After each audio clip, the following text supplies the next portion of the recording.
In this video, you're going to learn one of Git's most overlooked but incredibly useful features, Git Worktree.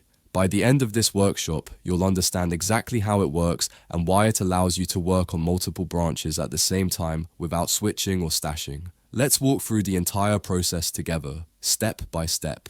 We begin by creating a brand new folder for our project and initializing an empty Git repository inside it. This gives us a clean workspace with nothing but the basic Git structure. Next, we add a simple file into the project so we have something real to track. After creating that file, we stage it and make our very first commit. At this point, we have a functional main branch with actual content. To make things more visual, we list the files and even open the file we just created to confirm that everything is exactly where we expect it to be.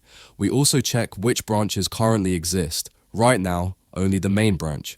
Then we create a new branch for our feature work. Normally, you would switch to this feature branch with a checkout, but today we're doing something better. Instead of replacing the contents of our current folder, we're going to attach this new branch to its own separate directory using Git Worktree. We add a new worktree connected to our feature branch. Git automatically creates a brand new folder and places the feature branch inside it.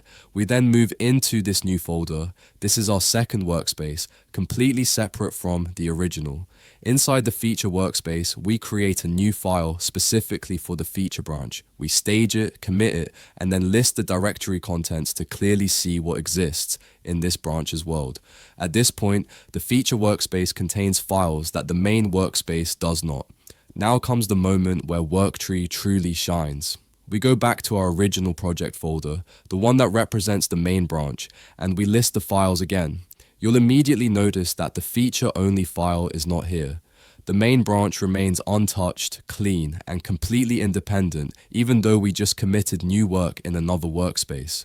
This is the power of Worktree. Two different directories, each representing a different branch, both active at the same time and neither interfering with the other. After seeing the difference, we ask Git to show us all active worktrees. Git lists both directories and indicates which branch each one belongs to. It's a perfect overview of our multi-branch setup. Finally, once we're done with our feature workspace, we remove the extra worktree. Git cleans it up for us, and when we check the list again, only the main workspace remains. And that's the complete demonstration. With just a few simple steps, you've seen how Git Worktree allows you to work on multiple branches simultaneously, eliminate constant checkouts, avoid stashing, and keep your workflow clean and organized. Once you start using this feature, you'll never want to switch branches the old way again. If you enjoyed the video, you can explore many similar free courses, especially Python-related ones, in the courses section. Also, if you'd like to support us, you can join the channel and subscribe. Keep learning.